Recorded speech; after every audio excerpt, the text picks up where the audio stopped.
Hi everyone, in this video I will cover the prospects of July 2025, the general trends of the month. First of all, let me show you my forecast on monthly time frames for the previous months of 2025. So this forecast was made in December 2024, and so far for the first 5 months of the year, my forecast has been correct. I'm currently waiting to see how July will close, and if June closes above 103 and a half K, that will make my June forecast correct, because the 31st of May closed on 103K and 500,000. So just waiting to see how that will go. And then to introduce July to you, my forecast for July is a red closure. Okay, so let me show you why that is.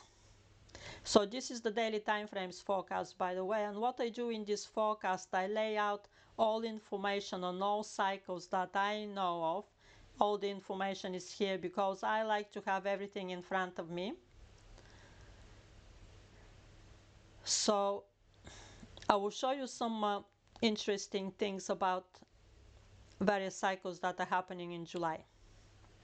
The most important planet, which is the planet of commerce, Mercury, is very slow in speed in July. It started reducing in speed in June. You can see how in June the trend line was a down trend. We made a lower high, then we made a lower low, and since then we've been on a downtrend. In my opinion, a lot of people are still dreaming of ATH. Well, that's probably because they don't know that Mercury has been very slow in speed. When Mercury is slow, this is the planet that rules everything: trading, commerce, people, money, transport. And when Mercury is slow, just don't expect big things. We are praying here for good support, because it can be much worse, and support has been quite good so far. So with a slow Mercury, forget about ATH in July. I really don't expect it in July, another ATH.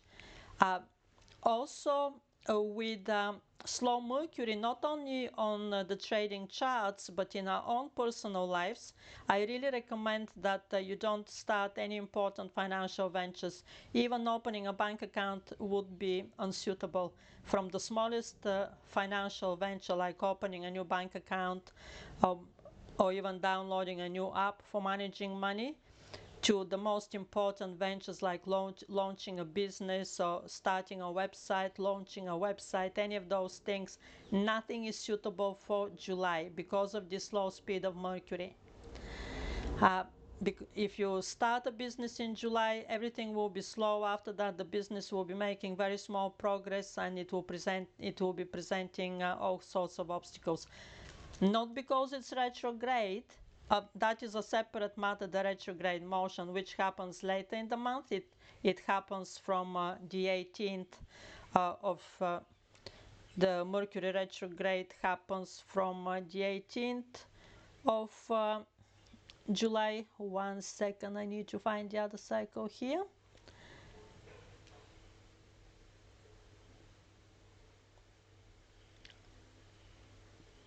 Okay. Where did I put that cycle? Ah, yes, it's here. It's right in front of me, but there are so many things. Okay, so here is the retrograde cycle here. From 18th of July it goes retrograde, but actually even before it goes retrograde, it's more bearish because the speed is very slow. So that is Mercury for you. Totally unsuitable for anything important. Also for travel, I was planning not to do business in July because of this Mercury that is very slow, but also when Mercury is so slow, it's not suitable for travel either. So let me show you that it's not only Mercury that is slow in speed. Let me show you how many more planets. 3 more planets are very slow in speed. And stationary. Stationary is the worst thing for a planet. So we begin the month with Neptune stationary, 0 speed. And then on the 4th of July, it turns retrograde. Once a planet turns retrograde, things get a bit better because it starts moving. But not when it's stationary. It's the end of everything. Everything slows down and everything stops. And it creates a lot of tension in that way, which is definitely not bullish. So the next one after that, as soon as Mercury turns retrograde on the 4th of July, then Saturn stations, and Saturn stations all the way until the 12th of July. And then Saturn turns retrograde, which implies again alleviation after that. But then guess what? Chiron then stations exactly on the 12th of July, when Saturn is ready to begin moving again. Even if it's backwards, it doesn't matter, but it's moving, which is better than being stationary. Then Chiron stations for another, look how many days. Chiron is stationing all the way until the 30th, until 29th of July. Chiron stations and turns retrograde on the 30th of July. Absolutely horrible setup, not only for the markets, just for our personal lives. I'm really dreading July because it's not even suitable to go on a holiday, let alone start a business or launching new products or anything, or building contacts, or going for important business meetings and starting new things. And a friend of mine, we were gonna do some business together, and he's gone off now. He got the gun course and he's just gonna be reading those books because really this is the most suitable thing to do in July. Just focus on something low key, focus on doing some research or a favorite project at home without much interactions. And then if you're not working on anything, just if you just have a normal job, then just go to work and then get some good rest. This is very important for July because later on we're going to have some very nasty aspects in the month. Some very nasty T-square here on 23rd of July, when Venus, the planet of money, will be squaring both Rahu and Mars at the same time. And Rahu and Mars will be at an opposition, and Rahu and Ketu will be in conjunction. It's so dramatic that I'm really dreading to think how this will pan out. So normally when a planet conjuncts Ketu, it means really goodbye of something. And in my colleagues who are Vedic astrologers, they would not start anything new until all the planets have crossed Ketu and there is no other planet to cross it. So this is only the beginning now. We have only the first planet now crossing Ketu in July. From there on, some more planets will be crossing Ketu. So, but that's a separate matter. The worst month in the second half of the year is July. Just want to assure you about that, okay? Yes, it's not looking great, and I'm not saying that it will be a horrible month, but I'm saying that it's definitely not looking as a progressive month, and we'll be very lucky if we have a sideways motion during the month. And another thing I want to highlight is in terms of anniversaries, that we will be acknowledging the assassination attempt of Trump on 8th of July, the first one, and then on 12th July, the second assassination attempt of Trump. By the way, these cycles are not the 365-degree cycle. Don't assume that it happened last year on the 9th of July and the second happened last year on 12th of July. I use different type of cycles, right? So according to those cycles, these are the relevant dates. I've also done Trump's chart in Chinese astrology. It's not looking great for July either. So I don't wish him anything bad,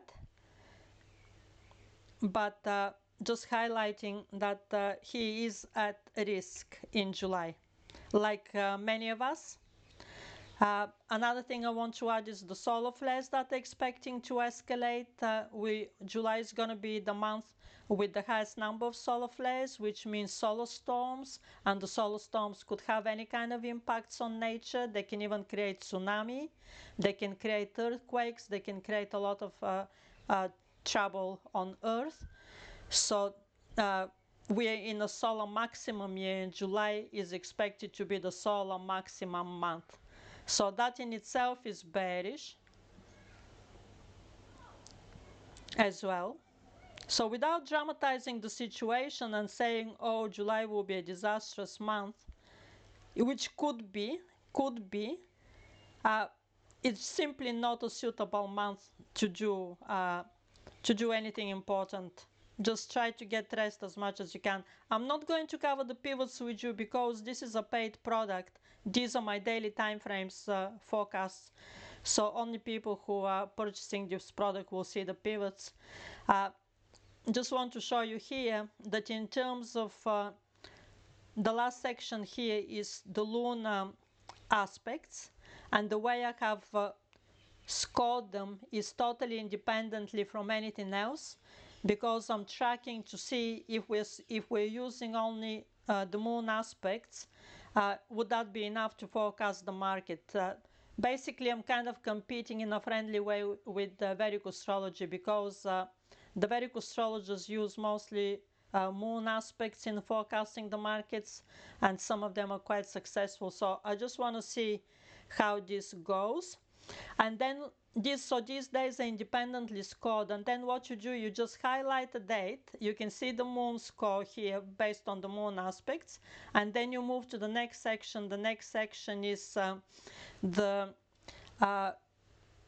these are highlights of aspects between other planets, right? And then that is again an independent score here given. And then you move to the next section, which is cycles. These cycles are more abstract, but they do have key dates. Not very rarely the cycles have key dates, but every now and again they do. So we just see how that date is scored on this in this section here. And then you see some Gantt dates, which I'm not going to discuss because I don't want to cover the pivots in this video. And then you see the eclipse cycles as well. So did you pay attention now that this 4th of July is looking like a green, it's looking like a green day, because the majority of the cycles are forecasting it as a green day. So we have here one green, the eclipse cycles, one is forecasting it as a green, the other one red.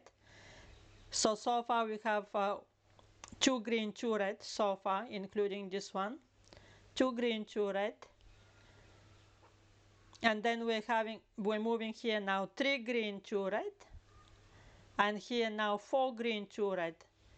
So the total of this is a higher probability of closing on a green. So that is how we work with this spreadsheet. We just count the separate sections, the separate scores, and we see which score, whether the green or the red is scoring higher.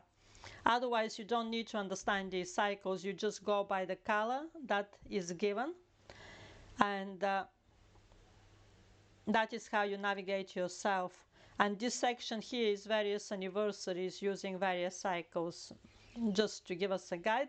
And also those of you who have the daily time frames forecast, which is this Excel spreadsheet, you also get free XRP and free Doge monitoring, because you reading my spreadsheet, what I use for my forecasts, and I monitor XRP and Doge quite intensely because I'm invested in those two. So you're getting this free. I'm not gonna remove them just because I'm giving it to other people. Everything is here exactly as I've got it. So this is it for today. Expect a very sluggish July at the best, and at the worst expect the black swan events with some nature anomalies as a result of the solar flares or some other social nasty events, or because of those slow planets there. Expect some other social or political nasty events as well. Also, it's going to be a very hot month across the world, so I also expect drought in most sections of the world, and that certainly will lead to the tension. So because of those slow planets that I showed you, we have 4 slow planets in total. I also expect that there may be riots in combination with the hot weather. And we'll see how it goes. I'll catch up with you in the next week or so. Bye for now.